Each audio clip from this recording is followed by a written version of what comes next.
My friends, 2026 has arrived, so what better video to do now than a look back at the best that we saw from the turn-based strategy and tactics genre in 2025. There was a lot that we covered last year and a ton of great innovation in the genre. I'm happy to say that there's a lot of nice variety in the games that we're going to be discussing today. My name is Tom, otherwise known as Titanium Legman, and here's the best of turn-based strategy and tactics in 2025.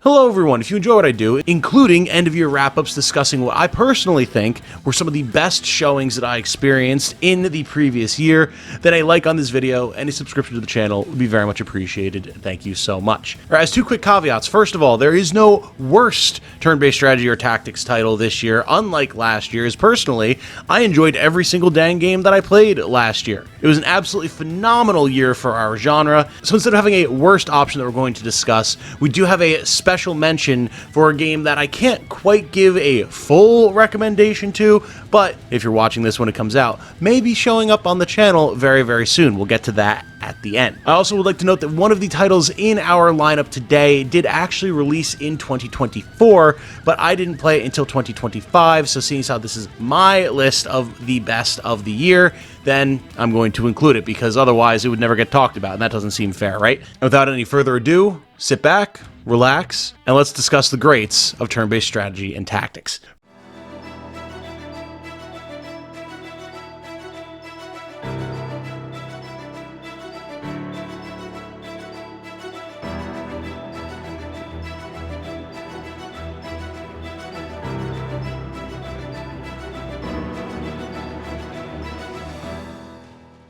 First off, we're going to discuss Astral Throne. This is one that we've covered a few times on the channel before in dedicated videos and streams, and is one good example of how our favorite genre is expanding into other genres to build something wholly unique and very, very interesting.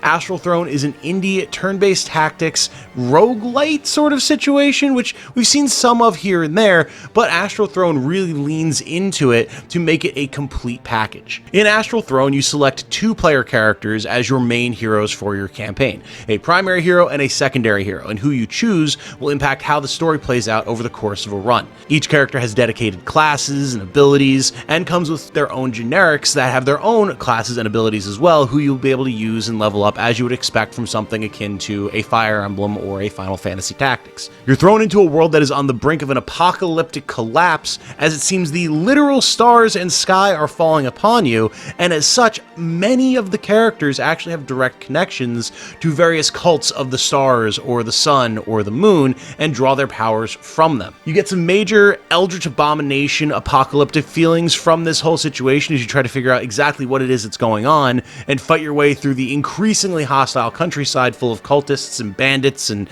zombies and the like to get to the capital city and figure out if there's anything that you can do to stop this whole mess. To do so, you will traverse various chapters across a world map that of course does dynamically generate with each new campaign, with major story elements being added periodically to make sure that you're actually getting the story and major battles, which, as far as I've been able to see, are themselves static. Battles take place on a typical grid-based structure that's kind of a blend of Final Fantasy Tactics and Fire Emblem, although Fire Emblem fans will definitely feel a little bit more familiarity here, I would say. You do have weapon triangle effectiveness systems with a large variety of different types of weapons, two-range magic and arrows, cavalry, all the things that you would expect. However, it's wrapped up in a very unique package due to a combination of the leveling system, wherein you level up individual skills, and once you level enough skills, you will get a full level that will increase your stats, get you new abilities in a roguelike system, etc., as well as the ways that you're able to actually progress your classes or jobs to unlock new weapon types, new magic types, get access to new abilities, etc. This is why I feel like Astral Throne really does a good job of incorporating the roguelite elements that really haven't been super well handled, at least in my experience in the genre in the past, by making it so that no matter what you run across, whether it be new shops to buy new weapons, or somewhere where you can buy a horse for a character, or even just what treasure and enemies and drops you get from run to run, you're able to use them to craft and build up an army that will be effective in one way or another. I've never done a run of Astral Throne where I just got completely stuck because I got all swords and I had no one who could use them effectively, or barely enough characters that could use them effectively. That never really happened. And considering that as you progress, you will be able to recruit more characters as well that have anything from crazy Cult of the Sun God Berserker powers, where they'll just get a super power boost but run off on their own and do insane amounts of damage, to like butterfly pixie dragon riders with lances and bows, to a doctor that is your crit rogue because he uses his scalpel to stab people but also is your healer. There's always something new around the horizon that keeps each run fresh, and that's very important because, as you would expect, this is a turn-based tactics title, and the run, as it were, tends to run quite a bit longer than a standard like 20 to 30 minute roguelite run that you'd expect from other games in that genre. It keeps things fresh, it keeps things interesting, while also giving you a lot of different toys to play with, as people who are fans of our genre would expect, and I was really very much taken aback by how much I enjoyed it. Combine that with the almost like RuneScape-y PS1 era graphics and the awesome, very digital, crunchy soundscape, and Astral Throne winds up being a very compelling package that I've gotten quite a few of my friends into, and I'm always happy to go back to and play a few rounds in. With the recently announced sequel / potentially prequel coming up as well, I'm very excited to see what else Zero Sun Games does with their unique blend of turn-based tactics and roguelike / roguelite, and will definitely be keeping my eye on their projects going forward.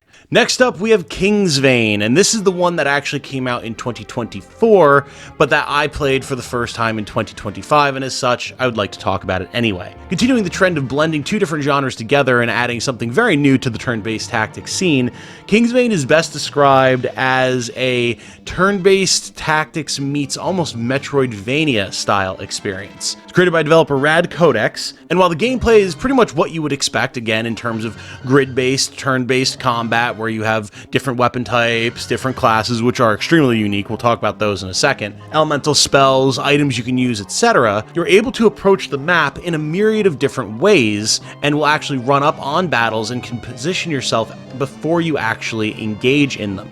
Not only that, but the items and abilities that you unlock and find over time will actually allow you to traverse the map in different ways, up to and including destroying huge chunks of the terrain, finding secret hidden paths into new areas, or just being able to get into new areas at all, and potentially get major flanks on the enemy or set up traps ahead of time. It makes for a much more dynamic experience that almost reminds me of navigating a map perfectly in XCOM 2 to set up your big alpha strike to kill the nastiest enemy pod that you can find before you really get into the thick of the fighting, but also gives a great sense of exploration and discovery, as you can suddenly find that you have access to a new powerful armory where you'll get a ton of high-powered weapons for your team that give you a major power boost and maybe, just maybe, let you handle an encounter that had just been too much for you to try and deal with before. Combine that with the very interesting classes that we previously mentioned, which not only do allow you to choose and kind of cherry pick different sub-abilities from them to customize the way your character plays, but also have some pretty wild different options in terms of like a build that focuses entirely around putting down explosive spikes that can deal bleed damage and just regular damage, or geomancers literally using the earth to create new terrain and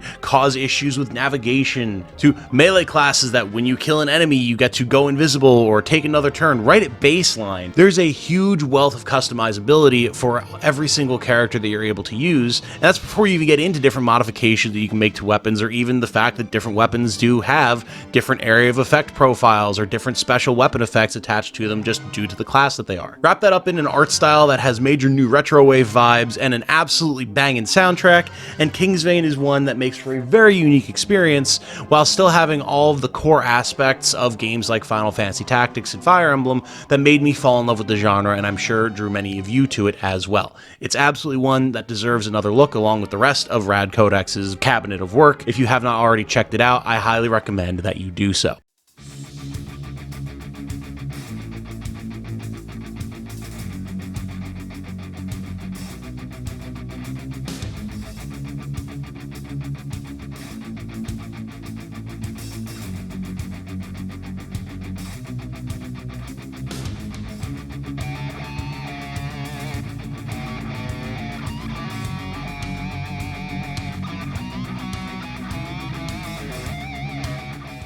Next up, we have Those Who Rule, which dares to ask the question, what if Path of Radiance, but hex-based, and nobody has magic? It is a gritty, down-to-earth, terrain and formation-based title, and makes you play that role. Let me tell you, that is a question that I've very much enjoyed answering. Made by solo dev Eldon Terulia, and apologies if I have not pronounced your name properly, I just realized I'd never said it out loud until just now. Those Who Rule places a major focus on how you actually manage the battlefield around you, keep your backline safe, keep your front line from getting overwhelmed, and utilizing the very narrow but powerful abilities and features of the weapons that your classes can use to make the most out of every single turn and try to keep your team moving forward. You see, there's no magic or cavalry here.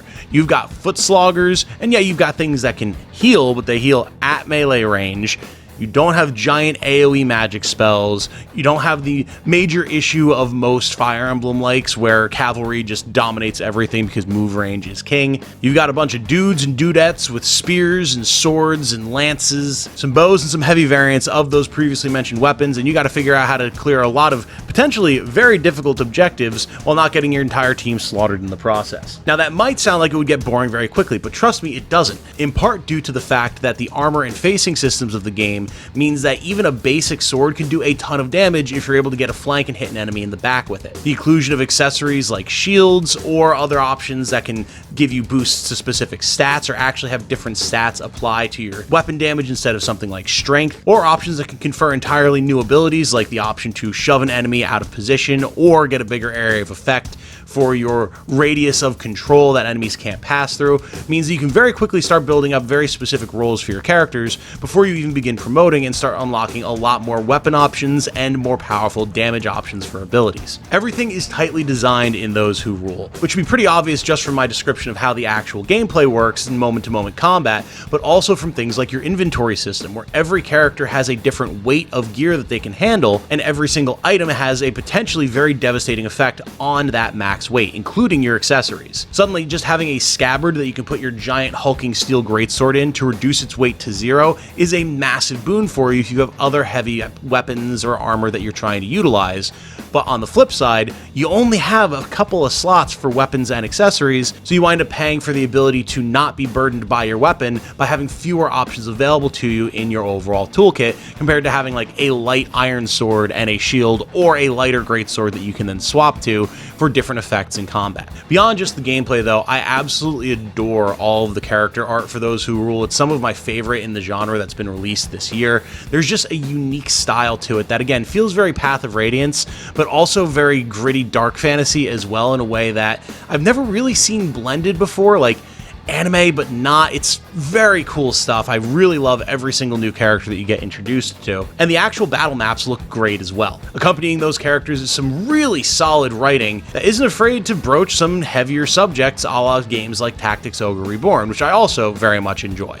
You know, I love Path of Radiance and the other Fire Emblem games, but there's only so much I fight for my friends that you can handle before you want something a little bit more down-to-earth and realistic, you know?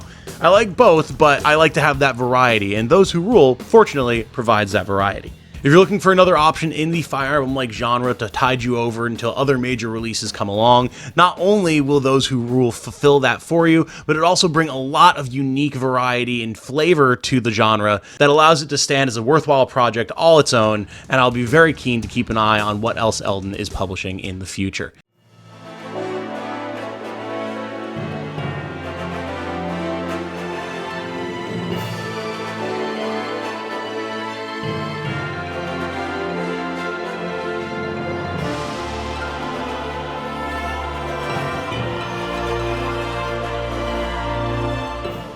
For this next title, we've come to the end of the indie releases for this year, and boy howdy, do we have a good one to end on. Of course, you all have probably been wondering, when is Tom going to talk about what he declared as his personal game of the year for 2025 when it released, and does he still feel that way in the face of some other releases that have dropped since that time? Well, here it is. It is, of course, Dark Deity 2, and yes, despite the release of the absolute godly banger that is Expedition 33, which is objectively the best game released this year, let's be honest about that, okay?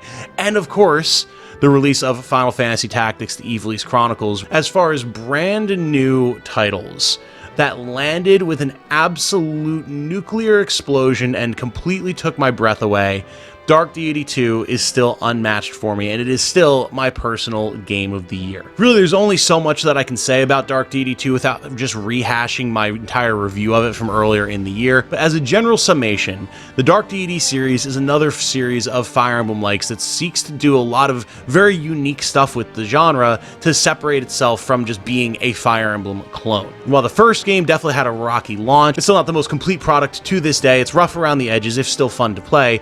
Dark Deity 2 tosses all that out the window.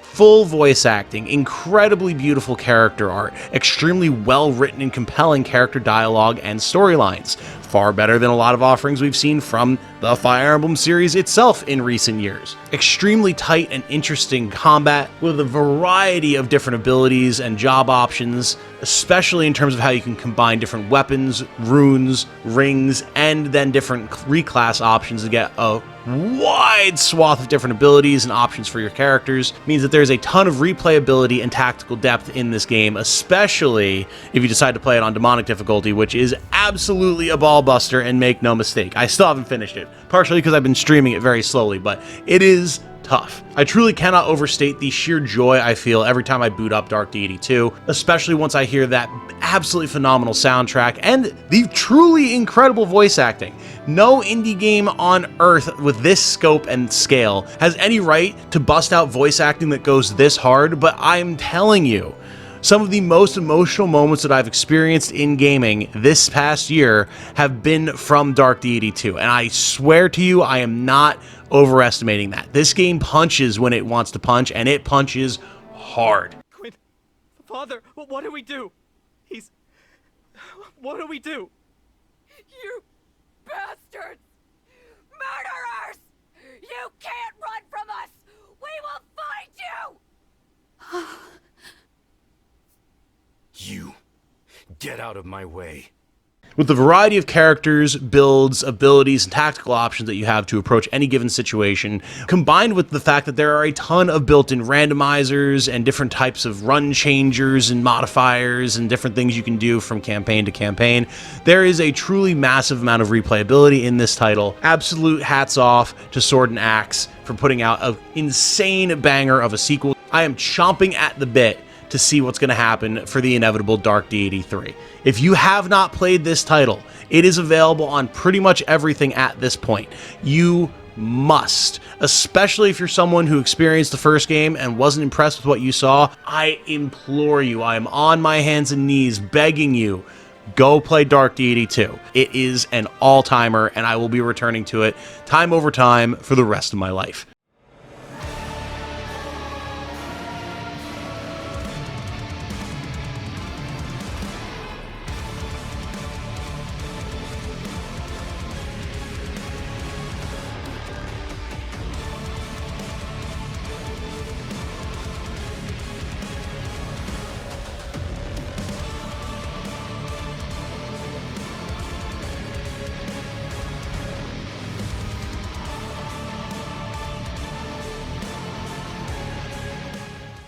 Now, while you probably can already guess what the last title we're going to be talking about today is, because of course it is my favorite game of all time, period, full stop, we're going to tease you a little bit longer and talk about our honorable mention before we get to that. Our honorable mention for 2025 is Warhammer 40k Rogue Trader, and it's an honorable mention for two distinct reasons. First of all, I have barely played any of it. I have only completed Act 1 of the game, and I've only started playing it recently, as I knew that it was a massive title, and I just didn't really know if I had the time to sink my teeth into it until when recently I was away dealing with family health issues and the passing of my mom and the like, where I suddenly found myself with a lot more free time on my hands at any given moment day to day. So I decided what better thing to throw myself into and what better world to immerse myself in than a tactics CRPG set in Warhammer 40k, and let me tell you, I got sucked in like nobody's business, to the point that as of the recording of this video,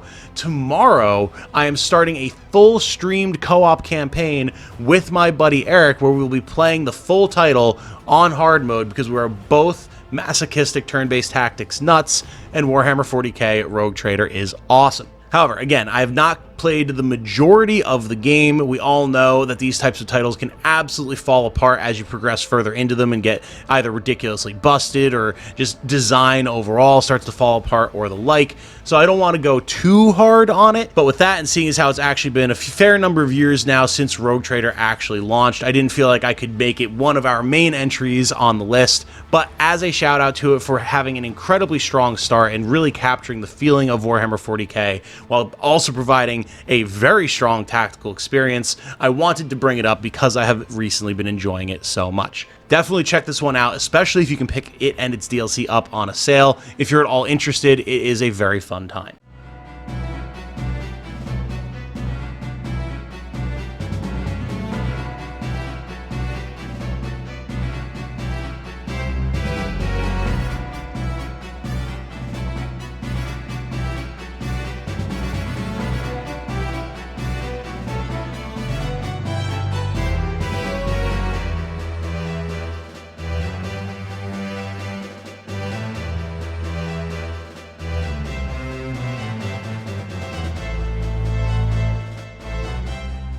And now, finally, you all knew it had to happen. It's the game that we've covered the most extensively on the channel this year. It is the reason, the sole reason, that I am into this genre in the first place, and one of the major reasons why I have this channel, because I've always wanted to be able to cover it, and finally had the chance to this year, or I should say this past year now. It is, of course, Final Fantasy Tactics, the Ivalice Chronicles. While Dark Deity 2 is still my personal game of the year, Final Fantasy Tactics is my personal game of all time, and as such, it needed to be the last game that we talked about today. It deserves that final slot for being, in a lot of ways, the reason a lot of you are here watching this video, and many of these games were made, at least in part.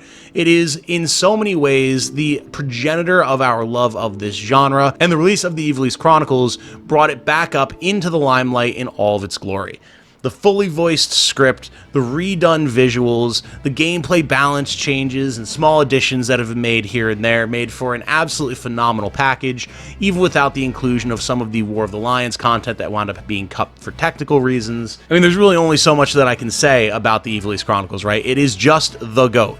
It is the reason we're here, and it still holds up to this day, now that it's gotten a little bit of a facelift and a makeover and been brought up to modern standards from a game perspective. It is still one of the best stories in video games, in my personal opinion. It still has some of the most fun and engaging gameplay, compelling job designs, awesome boss fights, and the inclusion of the tactician difficulty that actually can really kick your ass if you're not prepared for it, especially with how much some of the bosses have been buffed. Means that even veterans of the series and of the genre like myself got to experience the game through a fresh perspective and having to rethink some of our favorite strategies and motions, so we didn't just cruise through the game on autopilot, and I appreciate that massively. I was truly unsure if we would ever actually see this release, and now that it has finally dropped, it is, of course, one of the best releases in turn-based strategy and tactics for 2025, and a fitting send-off to a phenomenal year for our favorite genre. And that, my friends, is my personal best of turn-based tactics and strategy for 2025. I hope that you've enjoyed. I'm very curious to hear what your thoughts are, not only on my perspectives and opinions on these titles, but also if there's games that you feel should have been on the list, or just that were some of your personal favorites of the year that you'd like to share and discuss for me and everybody else. Amazingly, there's way more games in the genre than I can realistically play and cover and give the time to breathe that they all deserve in any given year. So I'm always happy to hear about things that I may have missed and can come back to in the future when I have some time. It's been an absolutely phenomenal year for the genre. It's going to be an even more insane year in 2026 with the upcoming release of Fire Emblem Fortune's Weave, the alpha release of Warhammer 40k Dark Heresy, a ton of phenomenal looking indie titles and AA titles. It's a very bright looking future for each and every one of us who loves these games to death. For now though, I'm going to wrap this one up here. Lots of good videos to come, including my full review of Gales of Nieli, which was absent from this video, but because I have to do an entire dedicated new review for it because a lot of changes have passed from the last time I played it. And I do intend to do a games I'm looking forward to in 2026 video as well, so look forward to that. For now though, my name has been Tom, otherwise known as Titanium Legman. Thank you all so very much for watching. I hope that you all have a good night. Stay safe and healthy out there, everybody. And remember, be good to each other, y'all. Bye now.